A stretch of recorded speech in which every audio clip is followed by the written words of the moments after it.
아주 오랜 옛날 우리 옛 이야기. 여러분 안녕하세요. 오늘도 아주 오랜 옛날 이야기와 함께 해주셔서 진심으로 감사드립니다. 오늘은 서로 다른 길에서 사람의 마음과 지혜를 시험받은 4가지 옛 이야기를 준비해 보았는데요. 먼저 첫 번째 이야기는 복덩이 며느리에 대한 이야기랍니다. 옛날 사람들은 집안의 재물과 복을 지켜주는 구렁이를 업구렁이라고 불렀대요. 그 구렁이가 집을 떠나면 복도 함께 떠난다고 믿었죠. 오늘 여러분께 들려드릴 이야기는 어느 가난한 양반집에 영리하고 야무진 며느리가 들어오는 데에서 시작합니다. 며느리는 바느질로 식구들을 먹여 살리고 부지런히 살림을 꾸려 나갔지만 가난에서 완전히 벗어나기는 쉽지 않았어요. 그러던 어느 날 며느리는 남편에게 뜻밖의 부탁을 하게 되죠. 과연 그 부탁은 무엇이었을까요? 며느리가 가난한 집안을 어떻게 일으키고 인색했던 형제의 마음까지 움직이게 할 수 있었던 힘은 무엇이었는지, 그럼 지금부터 복덩이 며느리에 대한 이야기를 들려드리겠습니다. 복덩이 며느리.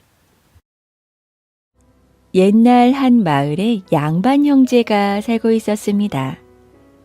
대대로 큰 벼슬을 했고 인심도 얻은 당당한 가문의 후손이었는데 형과 동생의 처지가 서로 엇갈렸어요.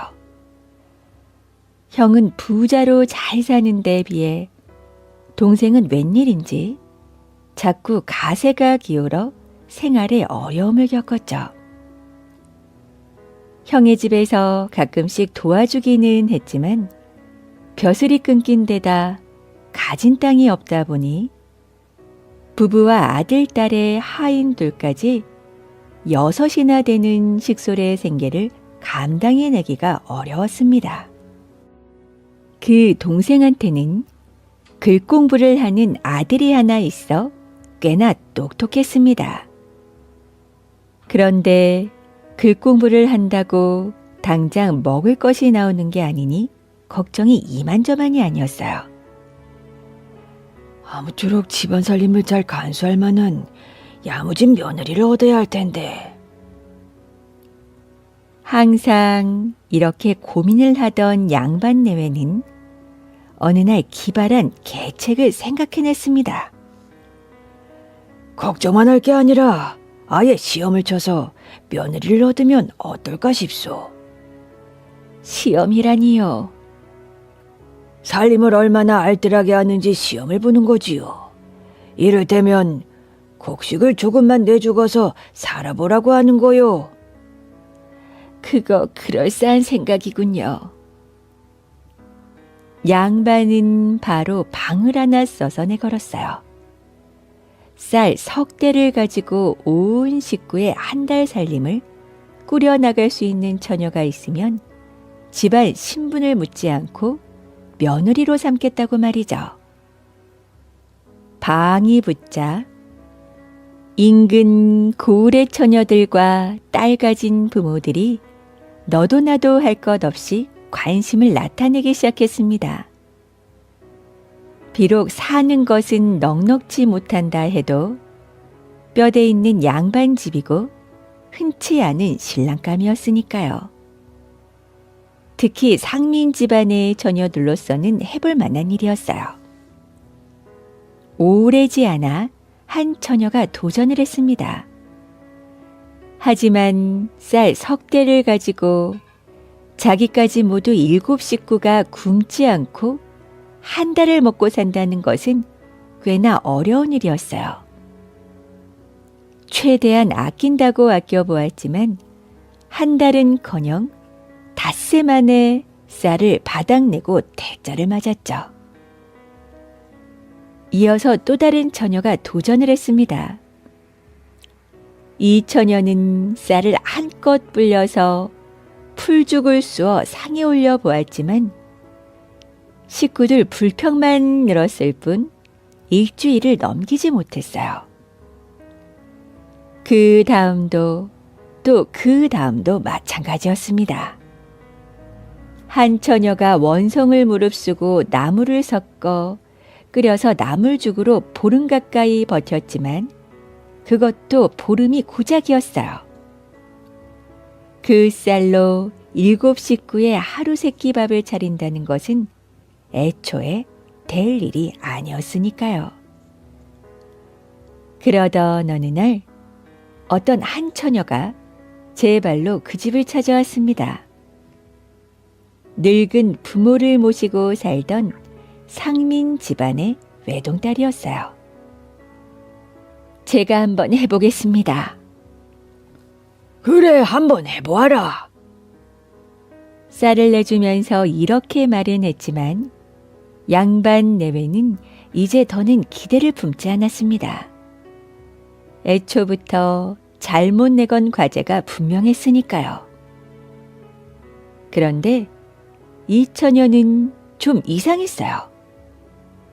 한 끼에 쌀을 한 주먹만 해서 죽을 쑤어도 모자랄 판인데 쌀 한 대를 통째로 내다 씻더니 아주 제대로 된 쌀밥을 지어서 한 사발씩 듬뿍 퍼담아 상을 내는 것이었습니다. 그렇게 해가지고 그래 며칠이나 버틸까? 아끼고 아껴도 모자랄 판이거늘. 걱정 말고 실컷 잡수십시오. 잘 먹어야 무엇이든 하지 않겠습니까? 차려주니 맛있게 먹기는 했지만 기가 딱 막힐 노릇이었어요. 아이고, 이거 괜히 아까운 쌀만 축내는구먼. 그 다음 끼니도 그 다음 끼니도 마찬가지였어요. 쌀을 양껏 퍼다가 밥을 지으니 하루 만에 쌀이 바닥날 지경이 되었습니다. 그때 처녀가 여종을 불러서 말했죠. 지금부터 내 말을 잘 듣거라. 내가 살고 너도 사는 길이란다. 이 길로 우리 친정집을 찾아가서 어머니한테 말해 동네 바느질감을 모아달라고 해서 가지고 오거라. 오랜만에 배불리 먹은 여종은 두 말 없이 처녀의 친정집을 찾아가서 바느질감을 들고 돌아왔어요. 그러자 처녀는 능숙한 솜씨로 바느질을 시작해서 한나절 만에 일을 끝냈죠. 이걸 집에 갖다 주고 다시 더 많은 바느질감을 받아오너라. 다시 처녀의 친정에 찾아간 여종은 바느질 삭과 함께 일감을 한아름 싸들고 돌아왔습니다.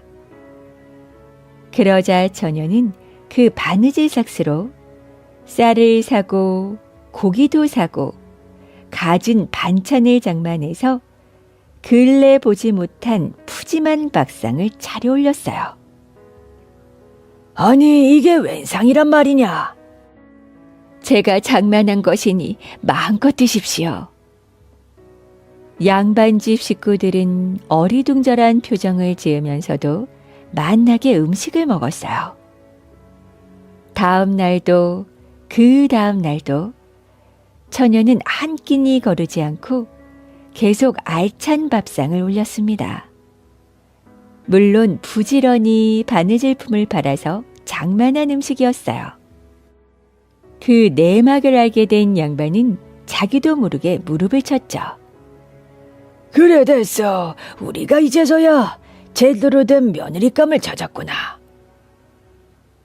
그렇게 해서 처녀는 한 달을 다 채울 필요도 없이 일주일 만에 그 집 며느리가 되었습니다. 그리고 사람들의 축하 속에 정식 혼례가 치러졌어요. 보잘것없던 상민 출신 처녀가 당당히 내로라 하는 양반과 안주인이 되었죠. 새 며느리는 집안 살림을 알뜰하고 야무지게 챙기는 한편으로 열심히 일을 해서 남편과 시댁 식구를 봉양했습니다. 그렇게 해서 양반 집은 굴물 걱정 없이 편안하게 나날을 지내게 되었죠. 하지만 며느리 혼자 힘으로 그 이상의 일을 하기는 힘들었어요. 그럭저럭 현상 유지는 가능했지만 집안을 크게 일으키지는 못했죠. 허구한 날 이렇게 살 수는 없는 노릇인데. 한참을 곰곰 고민을 하던 며느리는 무슨 생각이 떠올랐는지 남편을 불렀습니다. 서방님, 우리 계속 이렇게 살 수만은 없지 않겠습니까? 무언가 수를 내봐야지요. 좋은 수라도 있습니까? 큰댁이 저렇게 큰 부자로 사시는데 한번 단단히 도움을 청해보면 어떨까 싶습니다. 한 미천 마련해주면 살림을 일으켜서 갚아주겠다고 하십시오. 모르는 소리 말아요. 그 양반이 얼마나 인색한지 쌀 한 말 얻어오는데도 가진 싫은 소리를 다 들어야 한답니다. 한미천을 마련해달라고 했다가는 구박만 당하고 쫓겨오기 십상이에요. 그러자 여자가 고개를 끄덕이더니 이상한 말을 꺼냈어요. 서방님, 그럼 한 가지만 부탁합니다. 어디 가서 큰 구렁이를 하나 산채로 구해주십시오. 남편은 갑자기 웬 구렁인가 싶었지만 그건 마저 못한다고 할 수가 없었어요. 그렇게 하지요. 이튿날 남편은 하인을 데리고 들에 나가 커다란 구렁이 한 마리를 잡아서 자루에 넣어왔습니다. 그러자 아내는 곡식을 두는 창고에 좋은 자리를 하나 마련해 구렁이를 모시더니 정화수를 떠다 놓고 촛불을 켜놓은 채 빌면서 절을 하기 시작했어요.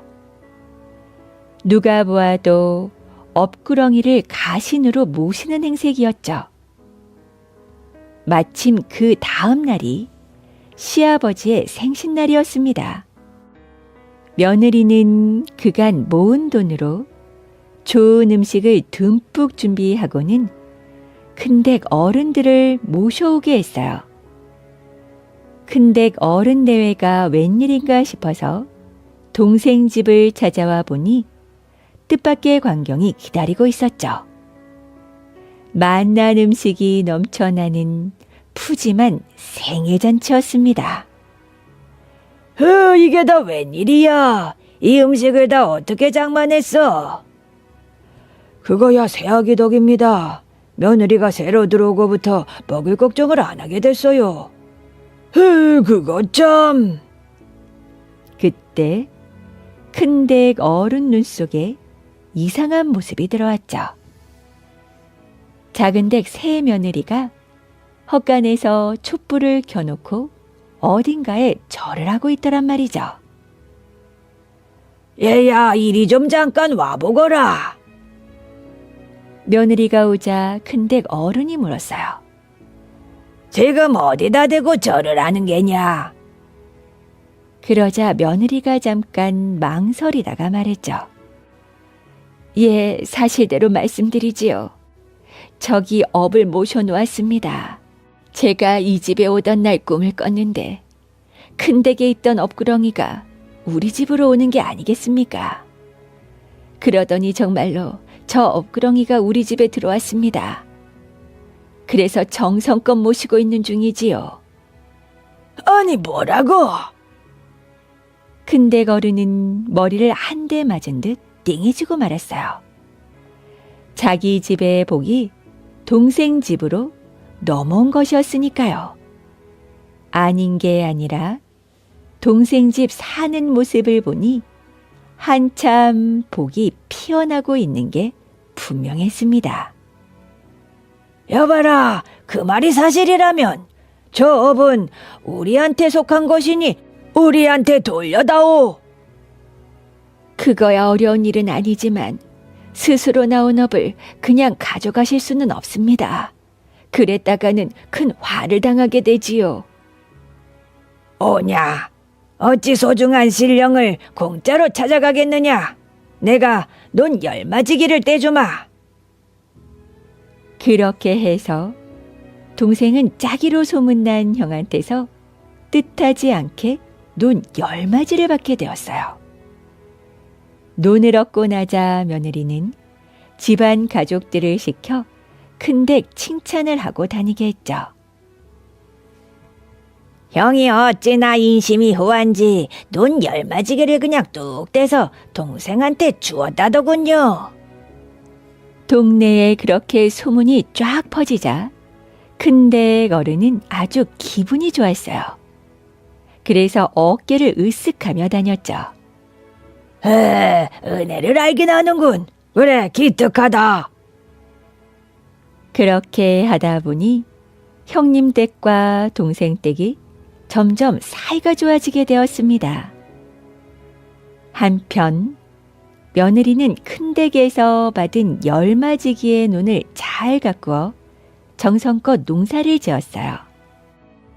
남들보다 부지런히 움직이며 곱절에 정성을 들이니 많은 소출을 거두어서 조금씩 재산을 불려나갈 수 있었습니다.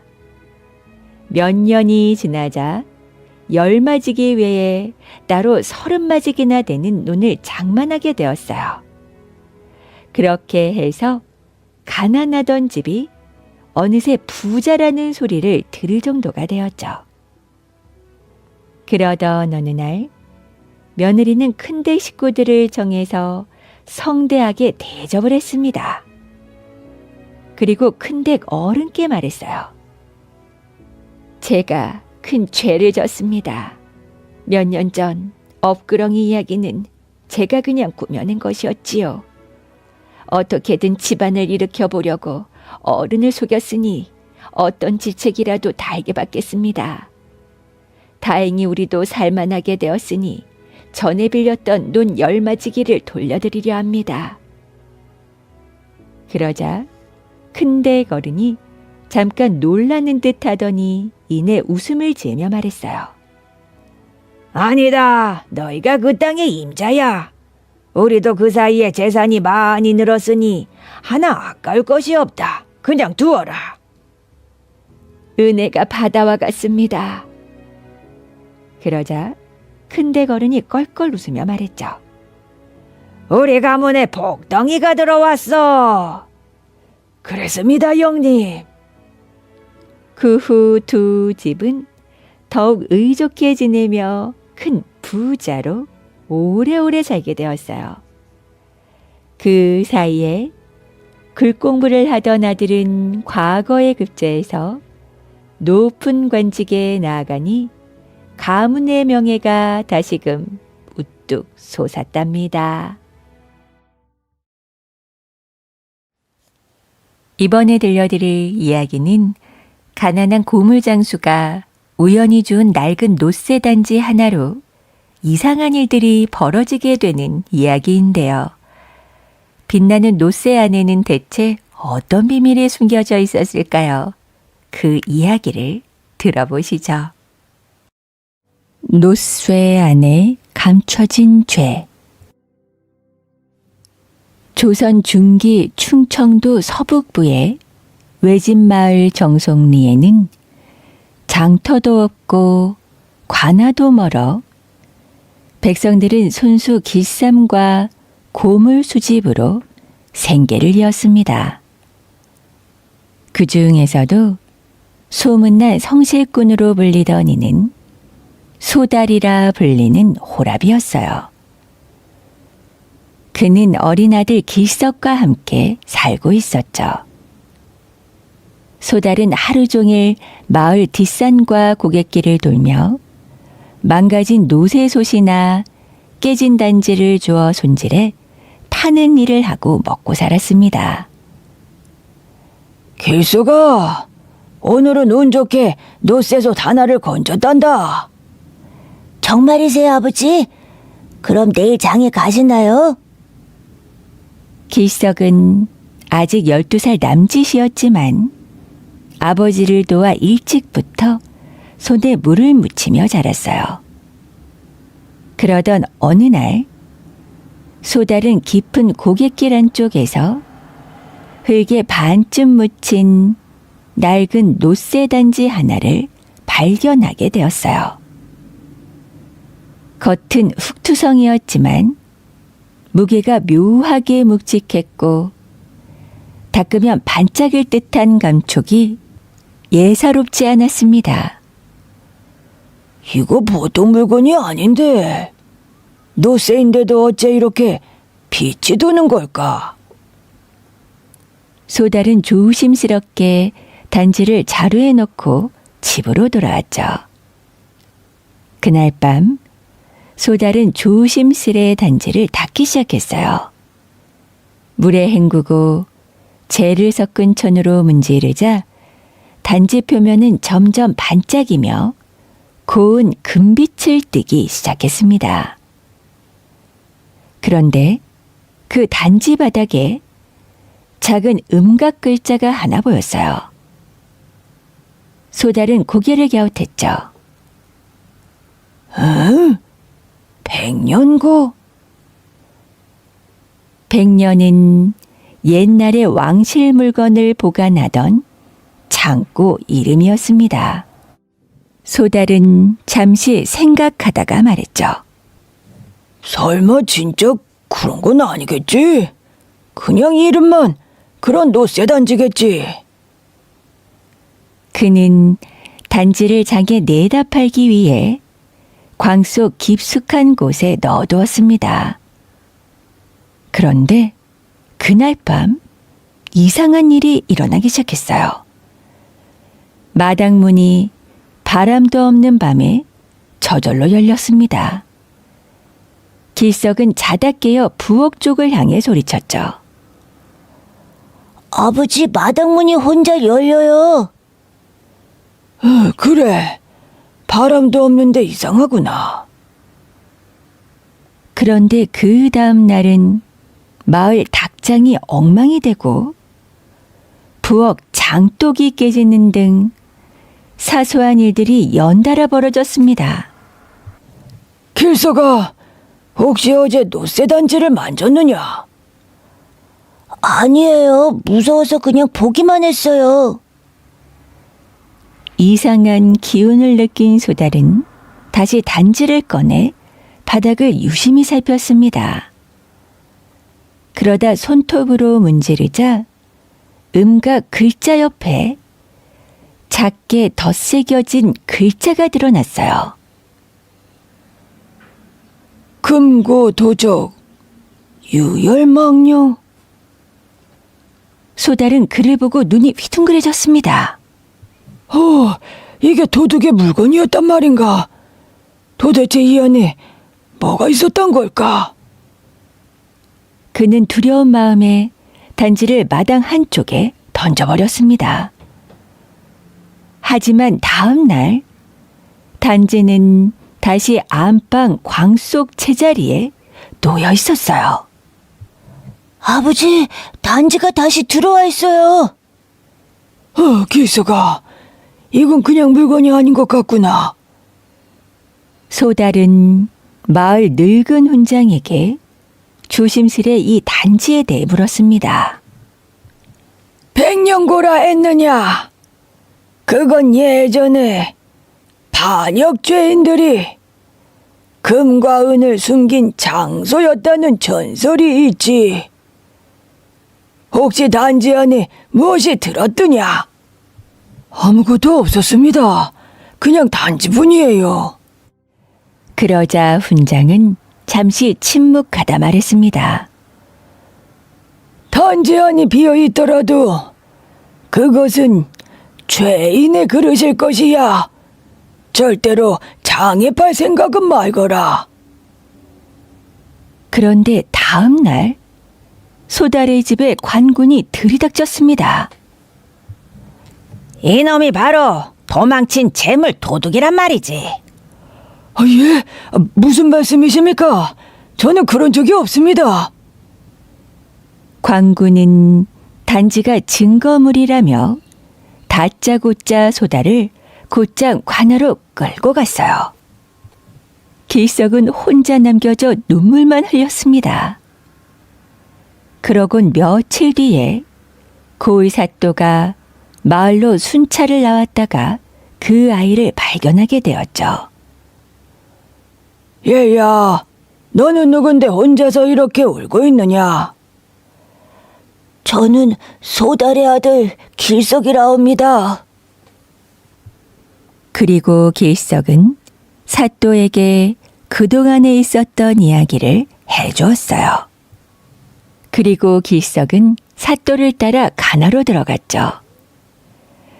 사또는 이상한 마음이 들어서 노쇠 단지를 찬찬히 살펴보며 그 속에 담긴 의문스러운 점을 파헤치기 시작했습니다. 그런데 놀랍게도 단지 안쪽 바닥 끝 모서리에 작고 오래된 종이 두루마리가 감춰져 있는 거예요. 그리고 거기에는 이렇게 쓰여 있었습니다. 죄를 덮기 위해 금을 씌우고 단지를 새긴다. 이 단지를 가진 자가 죄값을 대신할 것이다. 사또는 곧 내간을 불러 확인한 끝에 그 노쇠 단지는 과거 역적 가문의 보물 단지로 죄를 다른 사람에게 전가하도록 만들어진 주술의 단지라는 것을 알게 되었어요. 이런!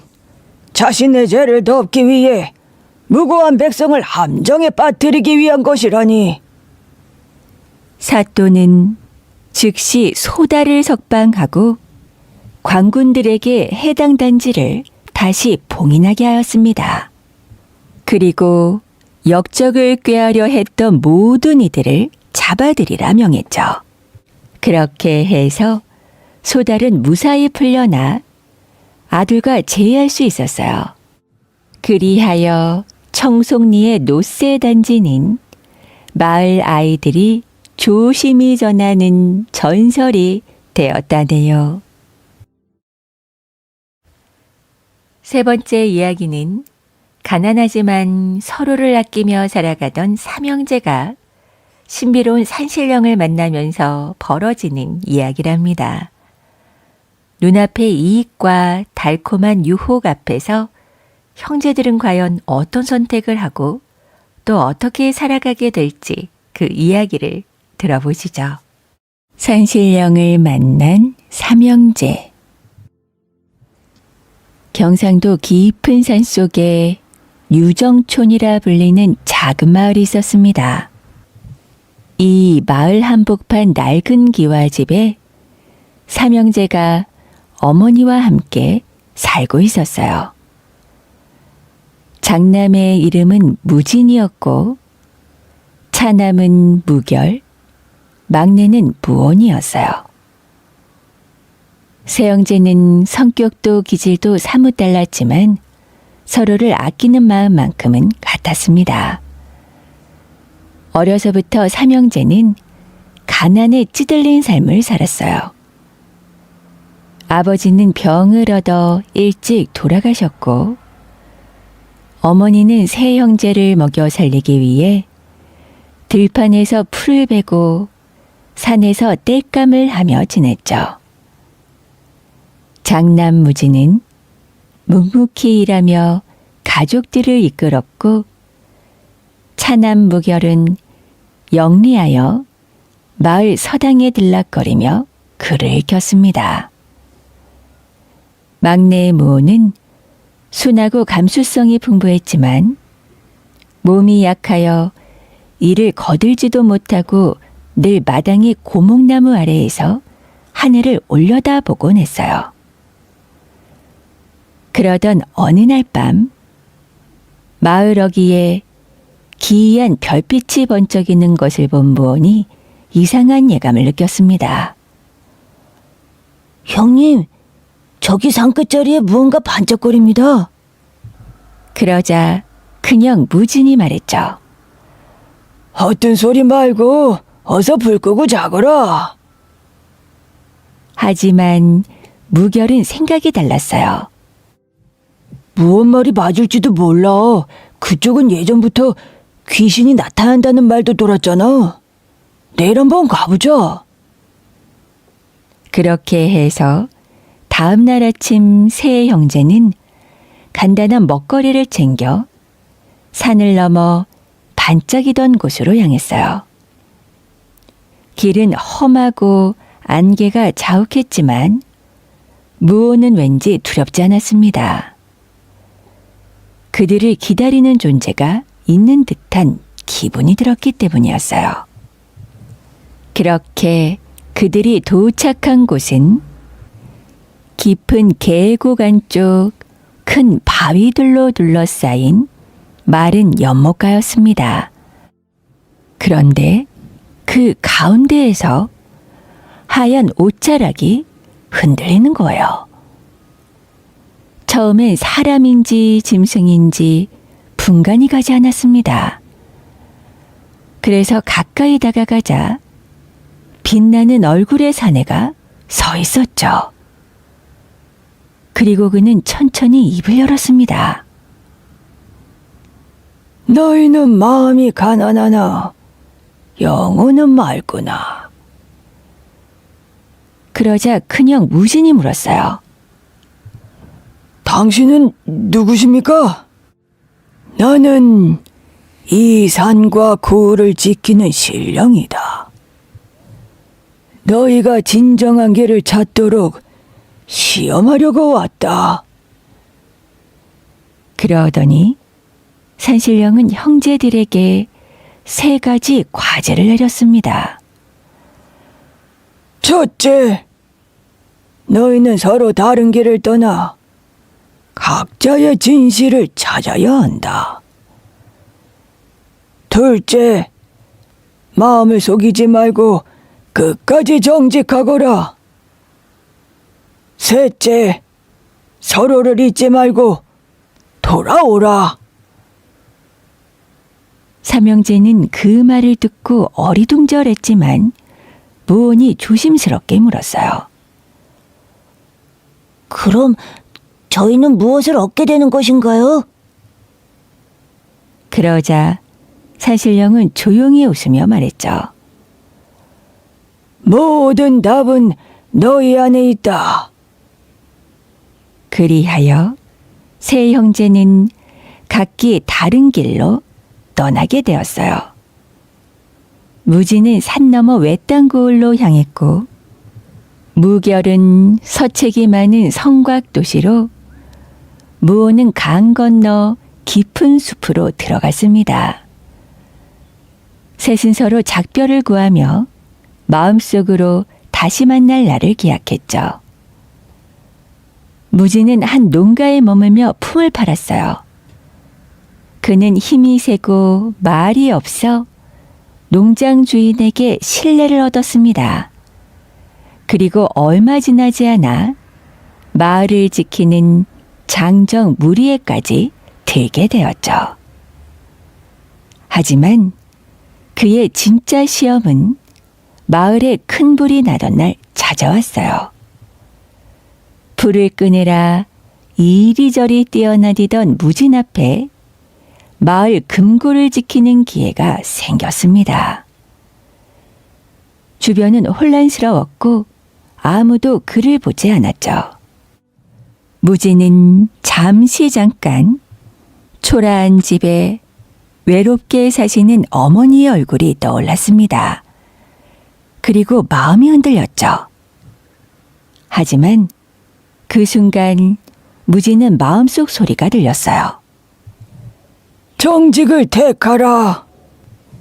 무진은 정신을 차리고 사사로운 마음을 물리친 뒤 금을 건드리지 않았습니다. 그리고 오히려 그 앞을 잘 지켜낼 수 있었어요. 다음 날 그 사실을 안 마을 원로는 무진을 불러 말했습니다. 그대 같은 사람이라면 우리 마을을 이끌 지도자로 어울리겠소. 한편 무결은 학문이 번성한 고을의 서원에 들어가 훈장을 따라 글을 배웠어요. 그는 총명하여 어느 누구보다 빠르게 학문을 익혔고 수석으로 벼슬 시험에 나가게 되었습니다. 그런데 시험날 관리 하나가 슬쩍 다가와 말했죠. 이 서책이 네게 도움이 될 게다. 몰래 참고하거라. 그것은 너무도 달콤한 유혹이었습니다. 무결은 잠시 고민에 빠졌어요. 그 서책을 보면 분명 장원이 될 수 있는 게 뻔하였죠. 하지만 무결은 형제와의 약속과 산신령의 말이 떠올랐어요. 정직을 택하거라. 무결은 눈을 딱 감고 서책을 돌려주고 정직하게 시험을 보았습니다. 그리고 그 결과는 자석이었어요. 아쉬움도 있었지만 그는 스스로 당당할 수 있었죠. 그리고 그런 그의 마음가짐을 높이 산 사원부의 관리가 그를 불러 말했어요. 그대 같은 이가 이 나라의 바른 처울이 될 것이요. 한편 무호는 깊은 숲을 걷다가 몸이 지쳐 쓰러지고 말았어요. 며칠을 헤매다 외딴 오두막에 사는 노인을 만나 도움을 받았습니다. 노인은 사슴을 돌보고 나무에 기도를 올리는 은둔자였죠. 무호는 그와 함께 지내며 자연의 이치를 배우기 시작했어요. 그러던 어느 날 산짐승이 사람을 해쳤다는 소문에 마을 사람들이 무온의 오두막 근처까지 올라왔습니다. 그리고 그들은 말을 들어보지도 않고 무온과 노인을 의심하며 나무랐죠. 짐승을 풀어 마을을 해친 것이요. 무호는 말도 안 되는 마을 사람들의 억지에 화가 났지만 같이 싸웠다간 노인이 난처해질 것 같았어요. 그리하여 무호는 아무 변명도 하지 않고 노인을 지켜섰습니다. 마을 사람들은 주의를 주고 돌아갔죠. 그날 밤 노인이 말했어요. 너는 네가 가지고 있는 신념을 지켰다. 그것이면 족하단다. 그 일이 있은 뒤 무호는 산신령의 음성을 다시 들었습니다. 그는 곧장 마을로 돌아왔고 무진과 무결도 나란히 돌아와 있었어요. 세 형제는 반가움에 눈물을 흘리며 서로를 끌어안았습니다. 그날 밤 다시 마른 연못가로 간 삼형제 앞에 산신령이 나타났죠. 너희는 각자의 길에서 정직을 택하고 서로를 잊지 않았으며 진실로 자신을 증명했도다. 이제 너희의 소원을 들어주마. 원하는 것이 무엇이냐? 그러자 첫째 무진이 말했어요. 저는 어머니께서 편히 쉬실 집을 드리고 싶습니다. 그러자 무결은 저는 가난한 아이들에게 글을 가르칠 학교를 짓고 싶습니다. 저는 우리 셋이 떨어지지 않도록 늘 함께 할 수 있는 시간을 원합니다. 무온까지 말을 마치자 산신령은 고개를 끄덕였어요. 그러자 연무물이 솟구쳐 올라 하늘을 향해 무지갯빛으로 피어났고 삼형제의 몸에서 은은한 빛이 흘러나왔죠. 어느새 산신령은 사라지고 그 자리에 아름다운 기와집과 서당 그리고 작은 정자가 들어섰습니다. 세 형제는 그곳에서 어머니를 모시고 마을 아이들에게 글을 가르치고 길을 잃은 이들에게 따뜻한 밥을 나누어 주며 살았어요. 그들의 집은 언제나 웃음소리가 끊이지 않았고 먼 고을에서도 사람들이 도움을 받으러 찾아왔습니다. 그리고 훗날 사람들은 그들이 산신령을 만났다는 이야기를 전해 듣고는 그 집을 신령전이라고 불렀어요. 그렇게 세 형제는 허리가 굽도록 늙을 때까지도 서로를 떠나지 않았고 그들이 떠난 뒤에도 정직과 형제를 가르치는 그 정신은 오래도록 전해졌답니다. 암행어사와 백정 박돌. 옛날 경상도 한 고을에 박돌이라는 백정이 살고 있었습니다. 칼 쓰는 재주가 좋은 데다가 어찌나 부지런하고 사분사분한지 항시 손님이 끊이질 않았어요. 그러다 보니 하루하루 재산이 늘어서 수십 년 사이에 커다란 부자가 되었죠. 사는 모양이야 양반집하고 될 수 없었지만 실속으로 보면 고을에서 촛손에 꼽힐 정도였습니다. 하지만 문제는 신분이었어요. 천한 중에도 가장 천한 게 소 잡는 백정인지라 아무리 돈이 있어도 천대와 갈시에서 벗어날 수가 없었어요. 게다가 고을 양반들은 툭 하면 그를 붙잡아다가 이유 없이 닥달하곤 했습니다. 여봐라, 네 죄를 알렸다. 그러면 백정은 싹싹 비는 수밖에 도리가 없었습니다. 그저 죽을 죄를 졌습니다. 용서하여 주십시오. 이렇게 빌고서 재물을 싸다가 바쳐야 풀려나니 견디기 어려운 일이었어요. 어느 날인가부터 박돌은 단단히 결심을 했죠. 평생 이렇게 억울하게 당하며 살 수는 없지. 나도 어떻게든 양반이 돼서 차별 없이 살아보겠어. 그때 박돌의 집 근처에 고을 이방이 살고 있어 가끔씩 찾아와 고기를 떠가곤 했습니다. 그는 씀씀이가 해뻐서 10냥을 벌면 20냥을 쓰니 밑빠진 독이었어요. 돈이 모자라면 관가의 돈을 꺼내다가 제 것처럼 쓰곤 했죠.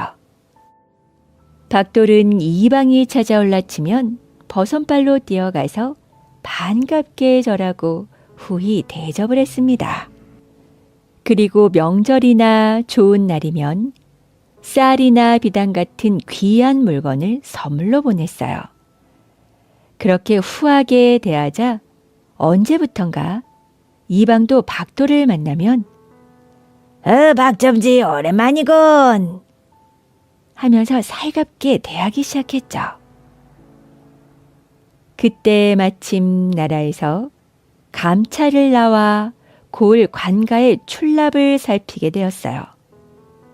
살펴보니 고을 공금이 무려 3,000냥이나 비어 있었죠.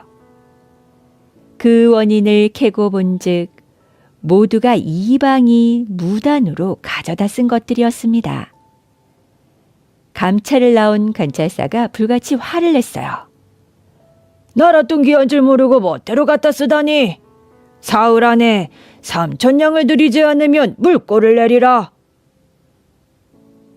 이방이 집에 와서 재산을 톡톡 털어서 모아봤지만 3,000냥은커녕 300냥도 되지 않았습니다.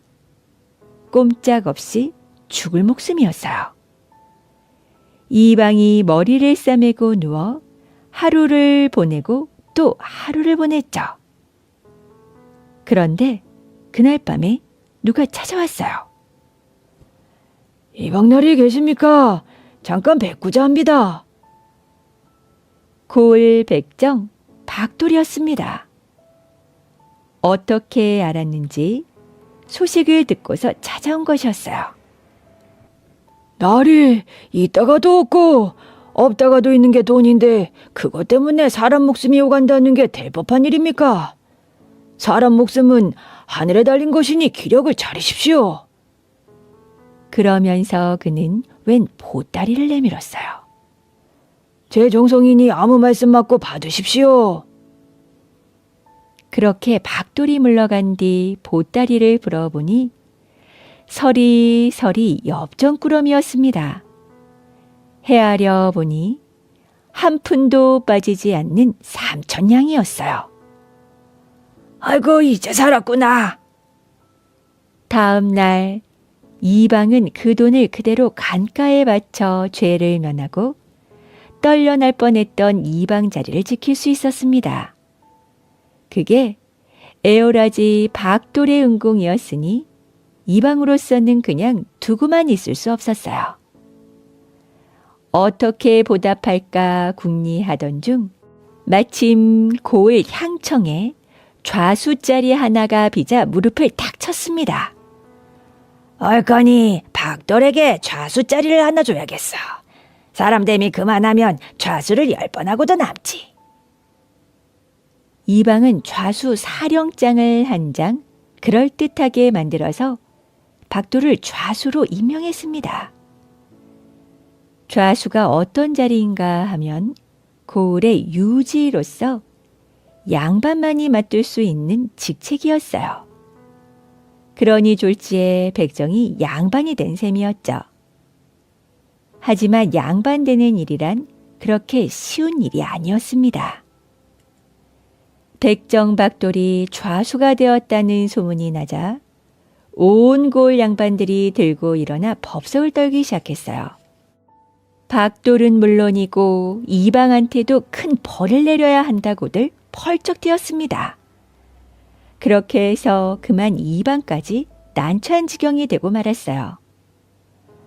자네를 돕는다고 한 일이 일이 되었으니 어쩌는가? 그게 세상 인심 아니겠습니까? 내 작정한 일이 있으니 걱정 마십시오. 이 고을을 뜨렵니다. 다음 날 박돌은 가진 재산을 모조리 처분해서 돈으로 바꾸었어요. 모두 30,000냥이었습니다. 박돌은 품속에 좌수 사령장을 간직하고 돈 보따리를 짊어지고 식구들과 길을 떠났죠. 그가 찾아간 곳은 아는 사람 한 명 있을 리 없는 함경도 땅이었습니다. 함경도 한 고을에 당도한 박돌은 번듯한 기와집과 전장을 장만하고 하인을 사 모아서 양반 노릇을 시작했어요. 먼저 고을 양반들과 마을 주민들을 다 모아놓고 큰 잔치를 베풀었죠. 나는 경상도 고을에서 좌수 노릇을 하다 이사온 박아무개올시다. 잘 부탁합니다. 그러자 고을 양반 하나가 물었죠. 양반이라면 그 댁에는 벼슬한 사람이 누가 있어? 그러자 박돌은 아무렇지도 않게 말을 꾸며대기 시작했어요. 예, 지금 팔도 암행어사로 다니는 박문수가 내 조카뻘 되지요. 박문수라는 말에 다들 입이 벌어지고 말았죠. 그 유명한 박어사와 한 집안이라면 대단한 양반임이 분명했으니까요. 그런데 일이 어찌 되려고 그랬는지 진짜 박문수 어사가 어느 날 그 동네를 지나게 되었습니다. 주막에 앉아 술잔을 기울이고 있는데 사람들 하는 얘기가 수상했어요. 저 새로 이사온 양반 말이야. 암행어사 박문수와 일가라대. 삼촌뻘이라지. 글쎄 그렇다더만. 박문수가 들어보니 기가 막힐 노릇이었죠. 함경도 땅에 친척이 있다는 건 금시 초문이었으니까요. 어느 사기꾼이 자기 이름을 팔아먹은 것이 분명했습니다. 살다 보니 별일이 다 있군.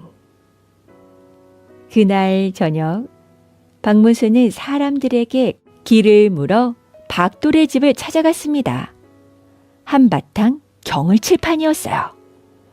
계십니까? 지나가는 객이 하룻밤 묵고자 합니다. 그러자 안에서 하인들이 뛰어나와 맞이하는데 대접이 융숭했어요. 주인이 찾아오는 손님네들을 잘 대접하라고 일러둔 참이었으니까요. 저녁상을 물리자 직접 주인이 나와서 안부를 물었죠. 손님, 부족한 점은 없었습니까? 불편한 점이 있으면 말씀하십시오. 그러자 박문수는 대접을 잘 받았다고 살해하고서 넌지시 박도를 떠보았어요. 그런데 듣자 하니 주인장이 어사 박문수와 일가라고요. 박돌은 그 소리를 듣고서 화들짝 놀랐죠. 예사로 물은 것이 아니라 속뜻이 담겨 있음을 직감한 것이었어요. 그는 눈을 들어 손님의 행색을 자세히 관찰했습니다. 이리 보고 저리 보아도 예사 사람이 아니었어요. 박돌은 바닥에 넙죽 엎드렸습니다. 죽을 죄를 졌습니다. 용서해 주십시오. 아니, 갑자기 왜 이러시오? 소인이 이미 눈치를 챘습니다. 저의 죄를 용서해 주십시오. 그러자 박문수가 박돌을 달래면서 말했어요. 이렇게 아니라 그럼 어디 사연이나 좀 들어봅시다. 그러자 박돌은 경상도 땅에서 백정일을 하던 일부터 그곳에 이사 온 일까지 그간의 사연을 숨김없이 털어놓았어요. 한참 얘기를 듣던 박문수는 자기도 모르게 고개를 끄덕였죠. 소인이 양반 노릇을 하게 된 건 세도를 부려보자는 심산에서 하는 게 아닙니다. 그저 사람답게 한번 살아보자는 것입지요. 하늘이 낸 사람이란 누구나 귀한 법이 아니겠습니까? 그러나 대감님의 가문을 판 것은 입이 10개라도 변명할 길이 없으니 죄값을 받겠습니다. 저분대로 하십시오. 박문수가 귀로 박돌의 말을 듣고 눈으로 행동거지를 보니 여간한 인물이 아니었어요. 천하디천한 백정 출신이라지만 웬만한 양반 열몫을 하고도 남을 만한 인품이었죠. 박문수는 뭔가를 골똘히 생각하더니 입을 열었어요. 내가 알아서 처리할 테니 저분을 기다리시오. 박돌의 집을 떠난 박문수는 며칠간 고을을 두루 살펴본 다음 관가로 사또를 찾아갔습니다. 아맹어사 박문수란 말에 사또가 깜짝 놀라 허둥댔어요.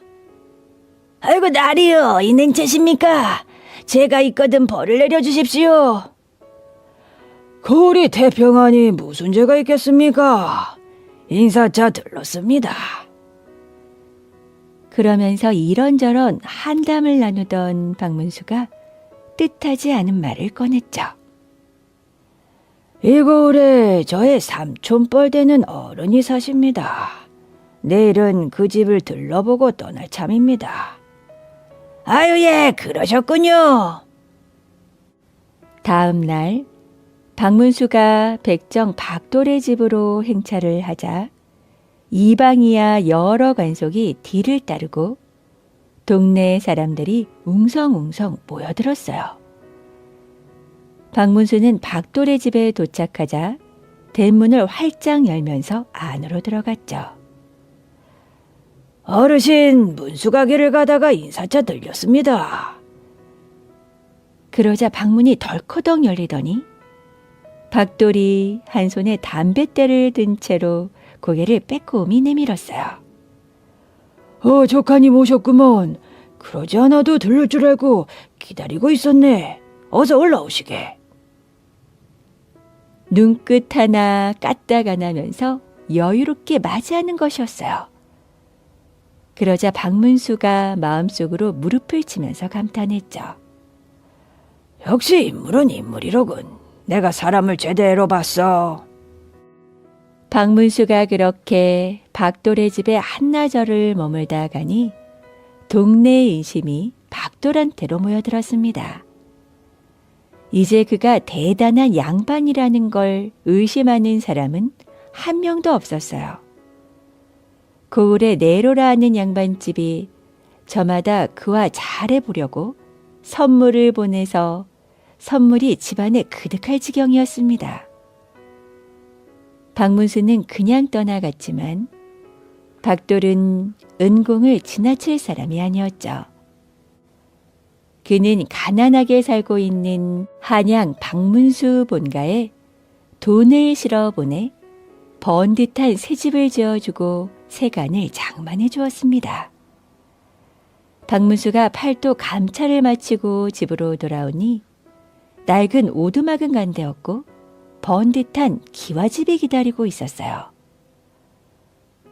웬일인가 의아해하고 있는데 동생이 뛰쳐나오면서 다짜고짜 타박을 했죠. 형님 나 좀 봅시다. 나는 형님이 정렴한 줄로만 알았더니 어디서 수탈을 해서 이렇게 재물을 모았단 말이오. 형님에게 단단히 실망했소. 박문수가 곰곰 생각해 보니 박돌이 한 일이 분명했어요. 아마도 박돌이가 이런 일을 했나 보군. 박돌이란 놈이 대체 어쩐자란 말이오. 함경도 땅에 인물이 하나 있지. 박문수가 웃으면서 박돌에 관한 일을 얘기해 주자 동생은 낯빛이 불그락불그락해서 씩씩거리기 시작했죠. 아니 그럼 그 백종놈의 조카 노릇을 해주고 왔단 말이오. 세상에 이런 망신이 있나. 내 이 몹쓸 백종놈을 때려 죽여버리고 말겠소. 동생은 당장 함경도로 길을 떠난다고 법석을 떨었어요. 그 성질이 얼마나 불같은지 박문수도 말릴 수가 없었습니다. 동생이 박달나무 몽둥이를 들고 길을 떠나자 박문수가 얼른 발빠른 사람을 시켜 박돌에게 편지를 띄웠어요. 동생이 불같이 화가 나서 찾아가고 있으니 잘 대접하라는 내용이었죠. 편지를 받은 박돌은 동네 사람들을 다 집에 불러 모았습니다. 좋은 음식에 좋은 술을 잔뜩 차려놓고 사람들을 대접하면서 호기롭게 말했어요. 자, 오늘 내가 좋은 구경을 시켜줄 테니 잘들 보시구려. 전에 다녀간 박문수 조카의 아랫동생이 미친증이 있어 집안에 걱정거리인데 마침 이리로 온다고 하니 내 어찌하는가 지켜들 보시오. 사람들이 기다리고 있으려니 아니나 다를까 한 양반네가 몽둥이를 들고 들이닥치면서 소리를 쳤습니다. 이 백종놈 어디 있느냐? 네가 우리 아저씨라고? 형님은 어떨지 몰라도 나한테는 안 통한다 이놈아. 그러자 사람들이 그를 쳐다보고 웃으면서 한마디씩 했어요.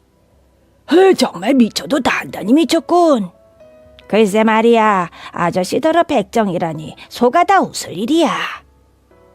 그때 박돌이 나서서 말했죠. 아직도 미친 병을 못 고쳤단 말이냐? 얘들아 뭘 하느냐? 박돌이 눈짓을 하자 대기하고 있던 육척 장정 대여섯 명이 한꺼번에 박어사 동생에게 달려들었습니다. 그리고 그를 좁다란 광 속에 쿵 쳐박아 놓고는 덜컥 빗장을 질렀어요. 이놈 백정놈아, 네가 이러고도 무사할 줄 아느냐? 박어사 동생이 이렇게 악을 쓰면서 소리쳤지만 박돌은 들은 척도 안 하면서 잔치를 계속했어요. 미친 병에는 굶기는 것이 제일 좋은 약이지요. 그럽답디다. 박어사 동생이 우라가 나서 죽어라 소리를 쳤지만 다들 미친 사람 취급을 하니 아무 소용이 없었어요. 정말로 미쳐버릴 지경이었죠. 그렇지 않아도 먼 길을 급히 오느라 허기가 진참해 음식 냄새는 왜 그리 고소한지 몰랐습니다. 밤이 되어 동네 사람들이 다 집으로 돌아가자 박돌이 광으로 다가와 넌지시 말을 건넸어요. 이보시오. 당신이 아무리 떠들어봤자 소용없습니다. 그러지 말고 내 말을 들어보시오. 내가 여기서 양반 노릇을 한다고 해서 세상에 해가 될 것이 무엇이 있으며 당신이 나를 백정으로 만들어서 무슨 득이 있습니까? 그러지 말고 마음을 돌이키시오. 하지만 박어사 동생은 분이 치밀어서 욕을 해댈 뿐이었어요. 이거 한 사나흘 굶어야 되겠구먼. 다음 날도 그 다음 날도 그 집에서는 잔치가 이어졌어요. 박어사 동생이 줄임배를 움켜쥐고 계속 악을 썼지만 돌아오는 건 비웃음과 동정뿐이었죠. 그렇게 하기를 사흘째 마침내 박어사 동생은 기진맥진해서 더는 버티지 못하고 항복을 하고 말았습니다. 아이고 아저씨, 내가 잘못했습니다. 날 좀 풀어주시오. 그러자 사람들이 모두 웃으며 박수를 쳤어요.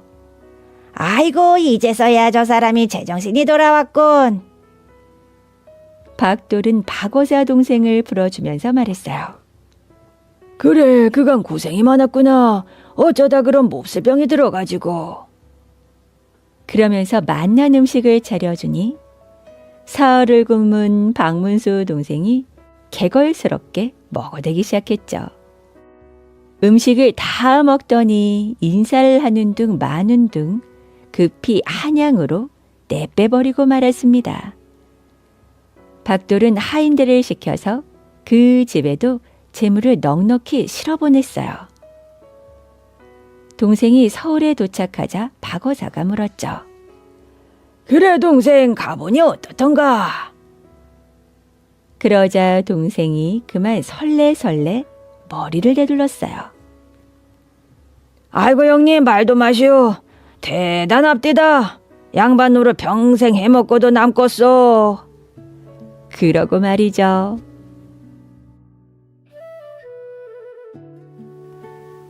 암행어사와 백정 박돌에 대한 이야기 어떻게 들으셨나요? 박돌은 비록 백정의 신분으로 태어났지만 누구보다 부지런했고 어려움에 빠진 사람을 외면하지 않았습니다. 자신의 전 재산과도 같은 돈을 내어 이방의 목숨을 구해주었고 자신을 인정해준 박문수의 은혜에도 더 큰 정성으로 보답했죠.